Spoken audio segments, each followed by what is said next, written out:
Igbo mmanụ Igbo ekele m unu ekele m unu n'ụtụtụ kelee unu n'ehihie kelee unu na mgbede n'ihi na ọ bụrụ ma abụrụ onye Igbo onye ebe ka m kara ịbụ abịa na kansa abịa ọzọ nwanne m nwoke bụ Maazị Uchenna Ijegalu na-ewetara unu egwuregwu nkwuruma maka ya akpọrọ anyị bụ ndị Igbo. Ụbọchị nke taata anyị ga-atinye ọnụ na ihe unu anụbụ mbụ.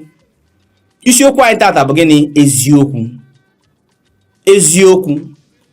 Gụọ bụ nwoke Igbo na-ege m ntị, gụọ nwaanyị Igbo na-ege m ntị, ịma na ihe bụ eziokwu ma ihe bụ okwu asị mara nke ka mma. Maka ndị Igbo kwuru okwu si na-akpọ ihe ọjọọ akpọrọ ezi omume ihe ọjọọ. Ihe ọbụla adịrọ mma adịghọ mma n'uche nke m, maka na uche bụ akpa onye ọbụla nya nke ya na-agagharị. Mana tupu anyị agaba n'iru anyị ga-afụ n'onwe m na ya nọ na studio tata. Biko nwanne m nwoke nnọọ, biko ya agwa Igbo afa gị ka amara onye m na ya nọ ihe a. Afa m bụ Maazị John Paul Uchenna Onyegoli nke eji Big Boy na North wee marụ. Igbo ekene m unu. Big Boy na North o nwere ka o si ghọta na o nwechiri ihe ndị ọzọ ụmụ ihe ndị ọzọ eji machara gị ma ihe ahịa na-azụ ma ihe ndị ọzọ iji kacha yugi nwere ike ịkọ ndị Igbo ka a mara maka a sị na onye kwuo na ihe na-esi okwu ihe na-esi ka ya. Kansụl wee gwa nụ na mbụ afọ mbụ Maazị John Paul Uchenna Onyegoli nke eji Big Boy na North marụ. Anọ m into medical field, ana m azụ ahịa ọgwụ na nọkwa into different kinds of marketing, and mụ abụ the Secretary General of Igbo Traders Welfare Association na Kaduna niile. Yes, ịbịakwa na Igbo Community Welfare Association na Kaduna, at least eso m na the pioneer members, make sure na ihe n'Igbo na-eme na-aga ọfụma. Bụkwa na executive, the Secretary of Anocha Local Government Kaduna, of my local government, Anocha, because that's in Anambra State na Anocha Local Government. Na ibu nnọọ nkata wee buru posta niile. Ọ ya dị mma n'ihi na onye eme ihe ọfụma akpọ ya ka o merie ya ọzọ. Nna tata ka isi enu ihe anyị na-ekwu okwu tata gịnị? Eziokwu. Nwanna ka isi fụ okwu a kpọrọ eziokwu?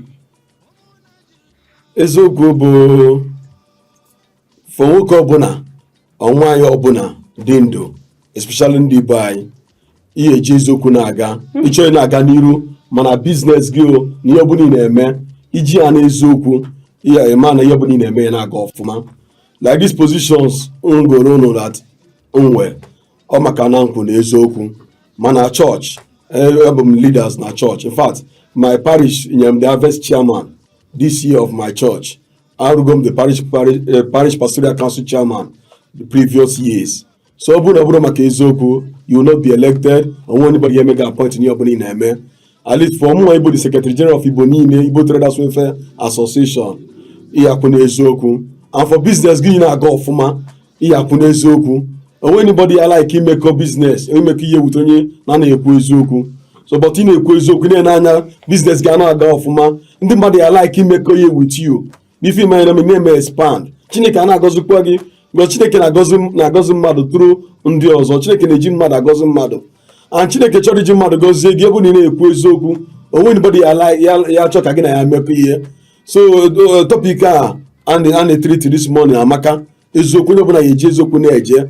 Because ọ bụrụ na iji eziokwu ị na-anya business ga na-ada ihe ọbụla ị na-enwe issues ịbịa ị na-ajụ onwe gị ajụjụ, ọ dị ka mmadụ ibe gị bụ ihe na-eme gị. Iche na ndị ilo na-eme gị, but ihe amara gị na-eme onwe gị. So ị na-achọ ịkọta kịta bụ na eziokwu bụ ndụ. Eziokwu bụ ndụ, my brother. Gị ma nwa okorobịa na-ege m ntị, nwa agbọghọbịa na-ege m ntị, nne na nna na-ege m ntị, ekwugo m ya na mbụ na-ekwukwu ya taa. Eziokwu bụ ndụ, okwu asị bụ ọnwụ. Ịfụ ihe ga-eme ka ikwuo okwu asị wee kwugide mmadụ ibe gị, nwanna wepụ aka n'inwe, wepụ aka inwe ahụ n'ofe tupu ọwa aka mmadụ. Ka o si kwu ọdụnnọọ ederi ya n'akwụkwọ, ọ na-abịa nnọọ patapata ọdụnnọọ ka onwe ebe ederi ya ọ na-abịa, mana ihe kwụ ọtọ ya kwụ ọtọ akwụghị ọtọ. Eziokwu bụ ndụ, okwu asị bụ ọnwụ. Ị ga-agba mbọ ka ị na-eyi eziokwu ka esi eyi akwa, nye erie ka esi eri nri, na-arahụ ya ka esi arahụ ụra, na-achị ya ka esi achị ọchị. N'ihi na onye asị jide ka iji onye a na-eme ọfụma. Ndị na-ege m ntị, o nwere ihe ọ ga-eji nwe gbanwee eziokwu ka onwe ya ga-eji nwe eziokwu. eziokwu bụ eziokwu kwụ n'ọtọ ka o si kwụrụ ọtọ. Biko gwa mụtara nwa fụ na nwa gị na-eme aja ife na-ekpuchie ha ọkụkọ yiri aja akwa a ga-emecha eme gị n'osie isi. Mana ịma na aja akwa dị iwepịa n'ụlọ tụfuo mana mmadụ tụfu mmadụ ya ga-emebụ emekwe nwa ahụ emekwe ya sị ya nwanna nekwe na nke a ihe na-eme adịghị mma mee ya otu a maka echi ndị Igbo kwuru okwu sị na echi dị ime maka na onwere onye ma afọ ga-amụ eze ọ bụrụ ya. So n'ihi nke a ụmụnne m ga-agba mbọ kwu na-ekwu eziokwu. Tupu anyị agawakwa n'iru o nwere ajụjụ nchọrọ ịjụ gị.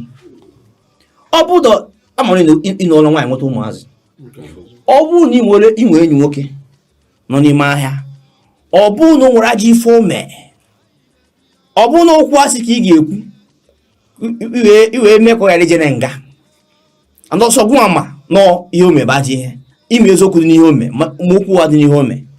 Kedu ihe ị ga-eme ka ụwa niile wee maa na ị na-eme ihe ọma? Maazị ekene m gị ajụjụ ga amaka. Otu si wee gwa gị bifo ọzọ aga ajụjụ a agwa gị na anọmentụ anyị ọgwụ o nwere ezigbote ọyị nwoke tụbata ngwa ya eji agwọ ọya eze and ngwa ya bụ na ọ rụrụ ya pụrụ ka ọ bụrụ nke ezigbo ya wee kpọọ ya nwesị na mụ na gị dị na mma mana ọ bụrụ na i destroy this ịtụfuo ngwa ya ebute na imere insist na ị ga-ele ya mụnwa ma onwe m ya eji aka m bụ ndị NAFDAC abịa kpọrọ gị silie ya na because onwe ọgwụ ego karịrị nke a ụmụaka dị less than 6 months bụ ndị na-eyuzu dị ọgwụ a na-aṅụ and the man any of your relation any of your cousin anybody ya ihe yuzu dị ọgwụ nwa ji aka m report ya first to our union asashọn ya sizie dị ngwa ya nye punishment e nyere ya ọ ya bụ ikwu na eziokwu ana gwara m ya na enge m ana emere m ya. So onye na-ekwu na anyị na-agwa ndị na-ege ntị onwe ya dịka eziokwu ịma eziokwu stand on the truth akwụkwọ nsọ sị that the truth ịma and ikwuru ya set gị free. So anyị na-eme onye ọbụla encourage otu a si ojuọ ma ajụ mmakwa mmekwu nke bụ eziokwu because before ama naanị na-eme ihe dị njọ ụmụ akpọ gị as nwanne m nwoke gwa gị ya one on one in private ọ bụzi na ichenjirọ onwe ka esi wee kpọọ m openly jụọ m ya mmakwu na eziokwu masị na magwụgwụ gị ịnụrọ. Ndị Igbo sị na ekwuru ntị anụghọ ebele isi ma ntị ma ọnụ ma anya ha ncha pụọ. Ọ na-adịkwa mma onye nụ ihe dị mma o mee ya n'ihi na ihe dị mma dị mma ihe adịghị mma adịghị mma. Kpọọ na ihe ọjọọ kpọọ na ezi omume ihe ọma. N'ihi nke a anyị ga-ejidete ya tata maka ekwuchie ya tata kedu nke a ga-ekwu echi. Biko ịbụ onye Igbo mbụrụ onye Igbo ọ na-adịkwanụ mma ka eme ihe dị mma ka o mee gịnị ka ọ dị mma. Ihe mere anyị ji bidoro program a bụ na anyị achọpụta na Kaduna nke anyị nọ n'ime ya mana Naijiria dum ọtụtụ ụmụazị anyị amara asụ asụsụ Igbo a na-afịa anya ahụ ndị asụsụ ọzọ na-asụ asụsụ ọ na-adaba ụmụ anyị onye ifuru ịkpọ ya ọ na-asụ bekee. Anyị abụrụ ndị bekee anyị bụ ndị Igbo ya mere eji m tata agwa unu o nwere ebe a na-akpọ Junior Schools na Kaduna. Anyị na-akụzi asụsụ Igbo na Satọde niile n'elekere nke 10 were n'elekere nke 11 that's 10 a.m. to 11 a.m. na Satọde niile. Biko onye ọbụla asụsụ Igbo na-adị mma ga-agba mbọ kpọta ụmụazị ya ma nwunye go ma nwanne gị nwoke ma gụrụ onwe gị onye mara asụ Igbo ịbịa anyị chịkọta ọnụ maka onwe ihe mma ịmahọ nwee nke ịma amahọ maka anyị kọta mamịrị ọnụ mee gịnị ọgba ụfụfụ. Ọ ya dịkwa mma ka emee ya ka o yie ihe ka m kwuo ya ọzọ. Asụsụ Igbo a na-akụzi asụsụ Igbo na Junior Schools nke nọ na Banawa Complex by Mozambique Road 10 a.m. to 11 a.m. every Saturday. Bịa ka ịmụta Igbo n'ihi na asụsụ Igbo bụ mmanụ dịka mmanụ eji eri ji ọfụ. Ime ya ọ ya adịrị gị mma n'ụtụtụ n'ehihie na mgbede ma n'abalị. Nwanne m nwoke ndewo ama m na ya mere tata daba ọ ya agba mbọ ụta anyị mere ịpụkwa studio tata ịfụ ndị ọzọ ịkọwatakwara ha mana na-etufu oge ha ga-afụkwa na nke a onye bata na Procyon TV ọfụ ihe anyị kwuru maka ya mana onwe ihe ọzọ ahịa ị na-azụ ịchọ ka anyị mara maka ya ime ka anyị mara onwe ịchọ ịkọpụta nwa ịchọ ka ụwa mara maka ya ịgba anyị ịchọ imepe ụlọ ihe ọbụla ị na-eme nnọọ ịchọ ka ụwa mara maka ya ọkachasị ahịa ị na-azụ ma ọrụ ị na-arụ ime ka anyị mara ị ga-enweta anyị na www.procyonrtv Kaduna ka anyị nọ. Ọ enweta anyị na 08036439671. Ị ga-afụ ya ka igwe ntị aga na screen, ị ga-afụ ya. Ma ọ enwetakwa anyị na 08094646206. Ebe ahụ ka ị ga-enweta anyị, kpọha n'anya na-agba kitikitikiti na-abịa ebe ị nọ, n'ihi na ihe ndị Igbo na-eme gịnị na-atọ anyị ụtọ. Afa mụ ahụ ka bụkwa Maazị Uchenna Ijegalu, mụ na Maazị John Paul Onyegwuli, Big Boy na North. Ekele gị, kelesie gị ike. Ka ọ n'ụbọchị ọzọ anyị bịara, ị ga-agba mbọ ka ị na-amụke dịka kpakpando nke Igbo. Ekele gị.